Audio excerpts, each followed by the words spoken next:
السلام علیکم د یوټیوب چینل درنو لیدونکو هیله لرم چې روغ جوړ اوسئ. نن به تاسو ته په یوه لنډه ویډیو کې وښایم چې څنګه کولی شي آنلاین وظیفه پیدا کړي. د آنلاین وظیفې پیدا کولو لپاره کوم ویب سایټونه استفاده کیږي، بیا څنګه کولی شو چې هماغه وظیفې ته خپل اسناد ولیږو. ډېرو ملګرو غوښتنه کړې وه، نو په همدې اساس باندې ما هم دا لازمه وګڼله چې تاسو لپاره یوه لنډه ویډیو برابره کړم او تر څو تاسو وکولی شئ چې دغه طریقه په اسانه ډول باندې زده کړئ. زه په کمپیوټر کې دغه طریقه کوم او بیا د ویډیو په اخره کې د موبایل یو تصویر هم تاسو ته نشروم او څنګه مطلب تاسو په زده کړئ چې څنګه کولی شئ چې د موبایل له لارې هم تاسو ایمیل ولیږئ یا مثلا وظیفه پیدا کړئ. د ټولو نه مخکې دې نه چې براوزر ته راشو، ویب سایټ ته راشو، د وظیفې پیدا کولو لپاره څو مهم ویب سایټونه استفاده کیږي چې په هغې کې ډېر معتبر چې دی هغه اکبر دی، ورپسې بیا jobs.af دی، همداشان نور زیات ویب سایټونه هم شته دی چې تقریبا د لیږلو طریقه او د وظیفې د لیدلو طریقه تقریبا سره یو شی ده. مشخصات چې دي مثلا کومې ځانګړي چې لري، ډسکرپشن چې لري، ریکوایرمنټ او په کومه طریقه چې لیږل کېږي هغه شیان ټول تقریبا هوبهو یو شی دي، خو معتبروالی چې د هغه د اکبر جابس ډېر زیات دی او خلک یې ډېر زیات استفاده کوي. زه راځم لومړی براوزر اوپن کوم. تاسو کولی چې هر ډول براوزر تاسو ته استفاده کوئ هغه اوپن کړئ. په ادرس بار کې زه کولی شي چې ګوګل کې هم سرچ کړئ اکبر جابس، او کولی شي چې ډایرکټ زه د ویب سایټ نوم ورکوم، مثلا اکبر .org/jobs دا انټر کوم. په دې سره به ماته د اکبر جابس هغه د وظیفو برخه راخلاص شي. نور اکبر ویب سایټ کې چې دی نور شیان هم شته دی، خو دا د وظیفو برخې ته مطلب جاب سنټر ته ما ډایرکټ بوځي. نو ویب سایټ ماته اوپن شو، دغلته مختلفې وظیفې اعلان شوي دي. زه به داسې یو وظیفه وګورم لومړی، او هغې ته به بیا زه چې وکړم هغه به د اپلای به وکړم چې تاسو به څنګه کولی شئ چې دغې ته چې وکړئ اپلای وکړئ. مثلا فاینانس افیسر یو کس په کار دی، د فاینانس افیسر باندې یو کار بل هم تاسو کولی شئ دغلته جابس فلټر کړئ، مطلب سرچ یې کړئ، کیورډس ورکړئ. کیورډس کې کولی شئ تاسو د کمپنۍ نوم ورکړئ، کولی شئ چې مثلا د وظیفې نوم ورکړئ، هغه ورډس ورکړئ چې دلته دوی استفاده دې کړې وي د وظیفې لپاره. دې ته کیورډس وایي، مطلب همدلته لوکیشن باندې وظیفه پیدا کړئ، مطلب په بدخشان کې څومره وظیفې اعلان شوي، بادغیس کې، بغلان کې، همداسې بامیان، نور ټول ولایتونو کې. او کټګوري په اساس باندې هم تاسو کولی شئ چې وظیفه پیدا کړئ. مثلا زه د کمپیوټر ساینس نه فارغ یم، نو زه غواړم چې د څه شي برخه کې، د کمیونیکیشن برخه کې، یا مثلا د کمپیوټر ساینس برخه کې، انفارمیشن ټیکنالوژي برخه کې، یا که تاسو طب نه فارغ یاستئ مثلا د هیلث کیر برخه کې ماته مثلا وظیفې پیدا کړه، نو دغې باندې کټګوري باندې تاسو کلیک کړئ، هماغه کټګوري وظیفې به تاسو ته راځي. مثلا بزنس ډیولپمنټ کې یا په نورو شیانو کې، نو تاسو کولی دې څخه هم استفاده کوئ. خو دغه برخه چې دا د عمومي برخه تقریبا څو صفحې دي، دلته مختلفې صفحې دي، تقریبا 10 صفحې، 10 نه شاید نورې هم وي.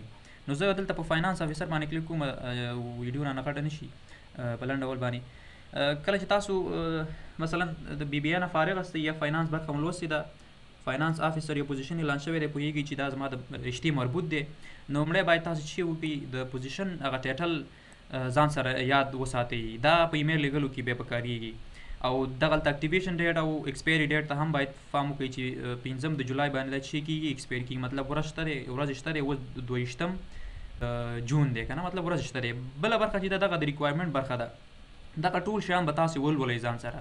مثلا د دې وظیفې لوکیشن چېرته دی، کابل کې دی، کم نیشنلټي مطلب په کومه سطحه باندې دا وظیفه نیشنل ده، مطلب په ملي سطحه باندې کولی چې د افغانستان داخل خلک دې ته اپلای وکړي. کټګوري چې د فاینانس لکه مخکې چې مې یادونه وکړه، امپلایمنټ ټایپ چې دی فول ټایم، مطلب ټوله ورځ ده، سیلري څومره ورکولی شي. دلته د کمپنۍ د پالیسي چې کومه ده که نه، هغې خپلې پالیسي مطابق سیلري ورکوي. زیاتره کمپنۍ دا دلته ذکر کوي، زیاتره ارګنایزیشن یا ادارې دلته ذکر کوي چې مطلب موږ دومره معاش ورکوو. دلته یو بل شی هم ذکر کړي چې کمپیټیټیو کېدای شي ډېر څه لیکلي، خو چې کمپیټیټیو لیکلي، کمپیټیټیو دا مطلب دا دی چې رقابتي دی. مثلا که یو څوک ډېره وړتیا ولري کېدای شي ډېر معاش ورته ورکړي. بل ویکینسي نمبر دی چې دا په دې ټولو شیانو کې دغه ډېر زیات مهم دی.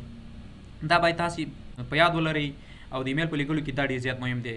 وروسته بیا راځي چې مثلا د دې ټولو شیانو ارزښت. څومره وظیفې اعلان شوي؟ یو وظیفه اعلان شوې ده کابل ښار کې، دا د ارګنایزیشن نوم دی، دا باید ستاسو زده HRDO چې دا مخفف دی. څومره ایکسپیرینس باید ولرئ؟ لږ تر لږه 15 کاله وظیفه باید تاسو کړې وي په فاینانس برخه کې، او د دې قرارداد ډیوریشن چې دی 1 کال، او کېدای شي چې 3 میاشتې نور هم اوږد شي. او میل فیمیل کولی شي دې ته چې وکړي اپلای وکړي. او ایجوکیشن باید تاسو څومره ولرئ؟ بیچلر ډیګري ولرئ، او ماستر ته ترجیح ورکول کیږي او کلوز ډیټ چې د 15 جولای ده. اوس راځو بلې برخې ته. بله برخه چې دغه د دې موسسې برخه ده، د دې ارګنایزیشن برخه ده، د ادارې برخه ده، د هغې باره کې معلومات دي چې دا ډېر زیات مهم چې دا باید تاسو باید په دې باندې وپوهیږئ. دا باید ځان سره ثبت کړئ که احیانا تاسو شارټ لیست کیږئ بیا دغه معلومات ستاسې په درد باندې خوري. دا ټول معلومات. بله برخه چې دغه د جاب ډسکرپشن برخه ده.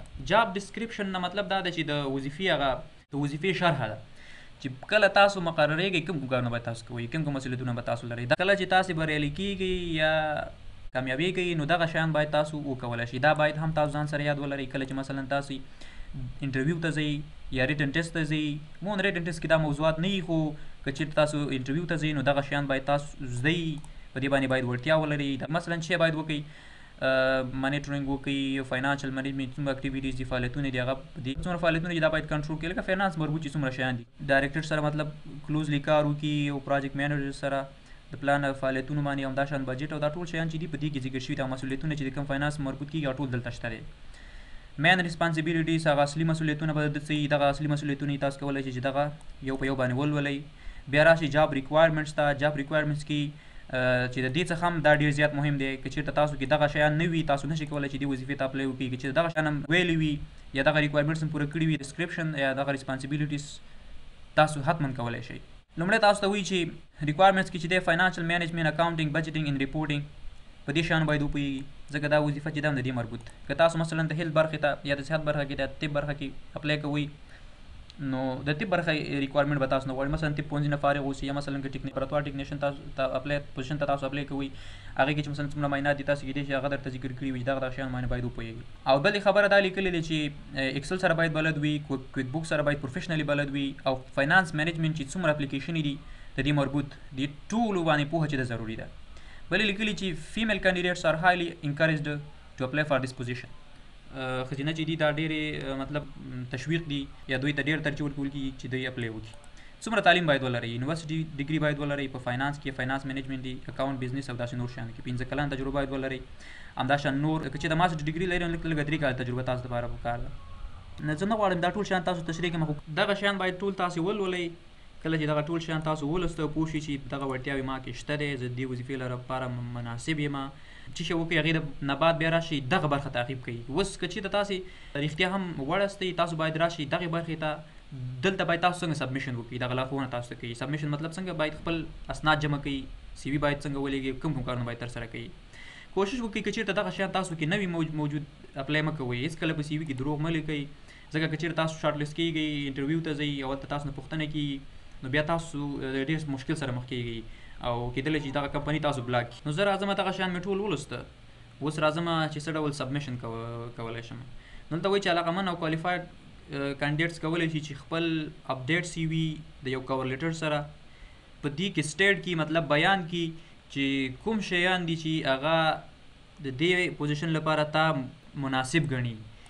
یعنې هغه شیان چې تاسو به کور لیټر ویلی چې کور لیټر کې عموما هغه شیان ذکر کېږي چې د وظیفې مطابق وي او هغه څه لیکل کېږي چې کمپنۍ ته ښایي چې تاسو ولې باید تاسو هایر شئ، ولې باید د نور کاندیداتو په نسبت باندې تاسو ډېر ترجیح درکول شي. نو دغه شیان باید ټول ولیکئ چې دې وظیفې ته بیس فټي مطلب دې لپاره مناسب وي. دغه ایمیل ته باید ولېږئ، د جولای 5 نه باید مخکې ولېږئ. بل خبره دا کوي چې اپلیکینټس باید شي وکړي خپل فول نیم او د ویکینسي نمبر، لکه دغلته تاسو ویکینسي نمبر ذکر کړی دی، لکه په دې بره برخه کې چې تاسو دلته ذکر کړی ویکینسي نمبر مخکې مې ته یادونه وکړه چې دا ډېر زیات مهم هم دی. دا ویکینسي نمبر، خپل فول نیم او بل به چې وکړئ دا باید په سبجیکټ لاین کې چې وکړئ د ایمیل او موږ ته راولېږئ. که چېرته دا تاسو ونه لیکئ ستاسو ایمیل نه کنسیډر کېږي، مطلب ستاسو ایمیل نه کتل کېږي. که تاسو ډېره وړتیا هم ولرئ، مناسب هم اوسئ، بیس فټ اوسئ، تاسو ایمیل نه کتل کېږي. بل وایي چې شارټ لیست شوي کاندیدانو ته به چې کېږي زنګ وهل کېږي د انټرویو لپاره. یعنې ریټن ټیسټ دی کې نشته، دا ډایرکټ انټرویو دلته تاسو ذکر کړي دي. څه چې تاسو نه کمپنۍ غواړي، ارګنایزیشن غواړي، هغه ټول دغلته ذکر کېږي. تاسو کوشش کوئ چې دغه برخه ډېره تعقیبوئ. نو زه به راشم دغه ایمیل ته به سی وي ولېږم. خو یو خبره درته کوم چې تاسو به سی وي د دغه وظیفې د ډیټیلز او ډسکرپشن او ریکوایرمنټ مطابق برابروئ. داسې نه چې تاسو سره یو سی وي تیاره پرته وي او هغه ډایرکټ ور ولېږئ. مثلا دغلته یو سی وي ده ما سره، زه به یو سی وي اوپنه کړم، د دې مربوط هم نه ده، مطلب زه تاسو ته یو مثال په حیث باندې وایم چې تاسو به ویلي چې دا خو اپلیکیشن لیټر دا به زه لومړی کور لیټر ته بدل کړم، ځکه هلته ما نه کور لیټر غوښتی. که چېرته کور لیټر اپلیکیشن لیټر یې غوښتی باید زه اپلیکیشن لیټر ورته ولیکم. تاسو به د ایمیل په لیږلو کې یا مثلا د اسنادو په لیږلو کې یا بزنس لیټرز په لیږلو کې تاسو دا ویلي چې دا د سینډر ایډرس لیږل کېږي، دلته چې د ریسیپینټ ایډرس لیږل کېږي، مطلب هغه د ترلاسه کوونکي ایډرس او لیږل کېږي. لکه موږ دا چاته لیږو، اسلامیک ریلیف ته لیږو، هلته کومه ارګنایزیشن و، دلته باید د ارګنایزیشن نوم ولیکم، مثلا دغه ارګنایزیشن دی، زه باید دا دلته ولیکم او ورسره باید څه وکړم، پوزیشن ټایټل باید ولیکم چې فاینانس. جاب لوکیشن چېرته دی؟ جاب لوکیشن چې دی کابل کې دی، زه به هلته د جاب لوکیشن ولیکم افغانستان.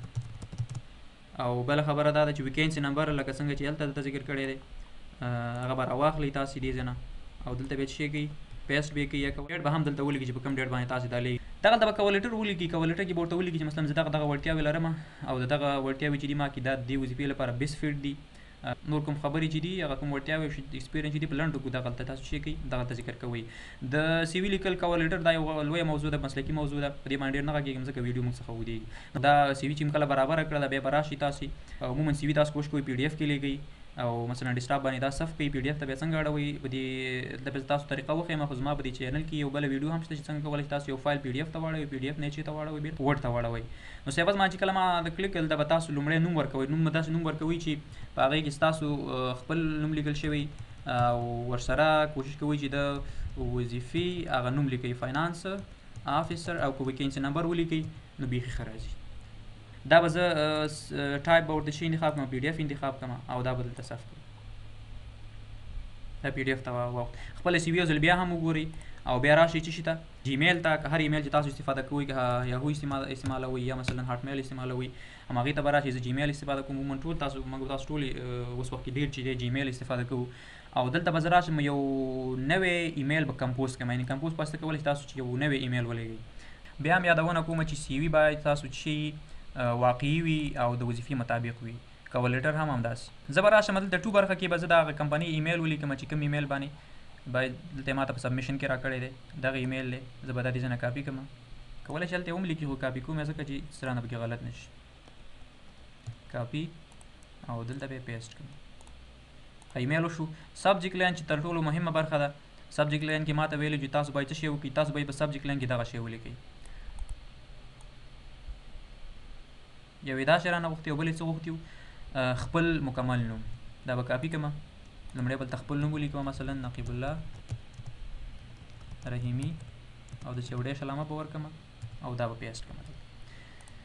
مخکې له دې نه چې دغې برخې ته راشم زه باید سی وي اټیچ کړم. سی وي به څنګه اټیچ کوئ، دغلته اټیچ فایل باندې به کلیک وکړئ او کوم ځای کې چې ستاسو سی وي پرته ده، مثلا په ډیسکټاپ باندې زما سی وي پرته وه، زه به راشم دغه ځای کې خپله سی وي ورته انتخاب کړم، دغه فاینانس نقیب رحیمي فاینانس افیسر او دغه چې دی ویکینسي نمبر دی، دا به زه دې ځای نه اوپن کړم، دا به اپلوډ شي. دغلته به ورته زه تاسو کولی شئ دلته هر څه ولیکئ، خو زه په یو مثال په طور باندې یو شی لیکم، مثلا لومړی سلام اچوم او احترامات ورته وړاندې کوم.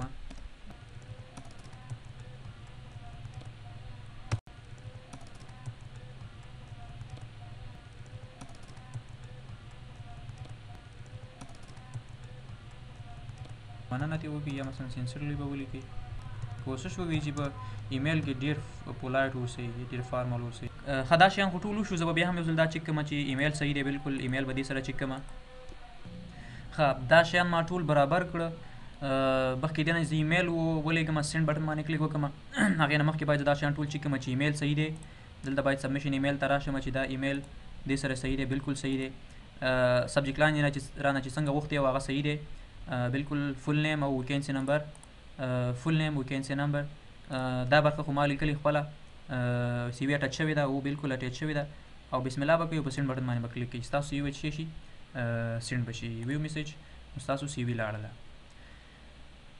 ښه اوس به تاسو یو کار وکړئ چې را به شي دې برخې ته او دغه معلومات باید ټول ځان سره وساتئ. تاسې داسې نه شي چې عموما موږ اپلایګانې ډېرې کوو، تاسو شارټ لیست شئ، تاسو بخت کار وکړي انټرویو لپاره او بیا داسې نه چې دا معلومات تاسو سره نه وي، ځکه دا معلومات تاسو ډېر زیات په درد خوري هملته په د وظیفې په اخیستلو کې. نو دغه معلومات باید تاسو ټول تاسو سره وي، مثلا هغوی تاسو پوښتنه کوي چې کوم ریسپانسبیلیټي ته لرئ په دې وظیفه کې، یا مثلا د کمپنۍ باره کې راته ووایي زموږ کمپنۍ باره کې څومره پوهېږي، زموږ ارګنایزیشن باره کې زموږ میشن څه شی دی، زموږ ویژن څه شی دی، دا ټول باید تاسو سره دلته موجود وي.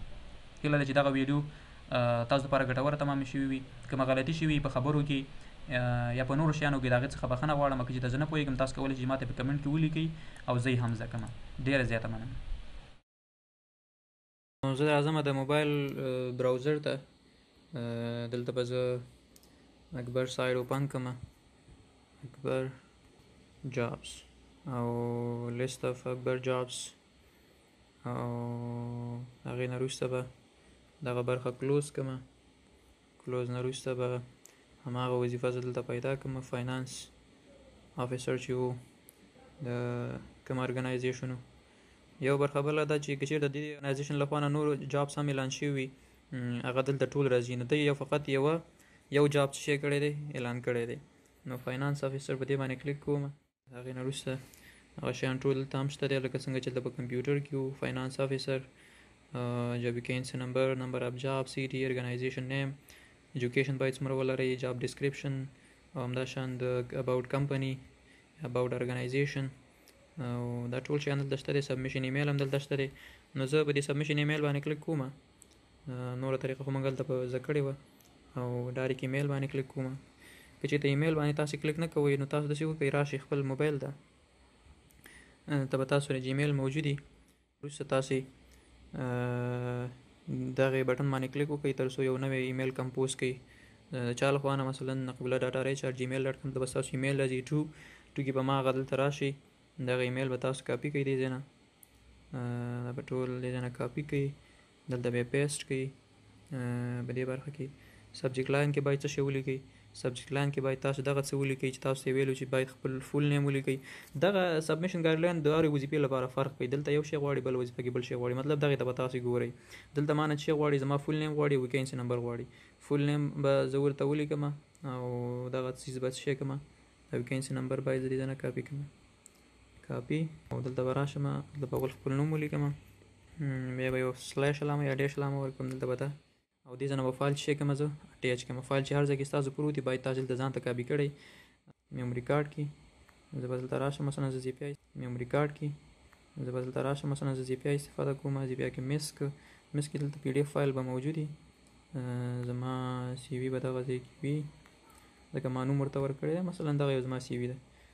دا به اټیچ کړي او سینډ بټن باندې به کلیک کړئ، دغه بټن دا به لاړ شي. مننه.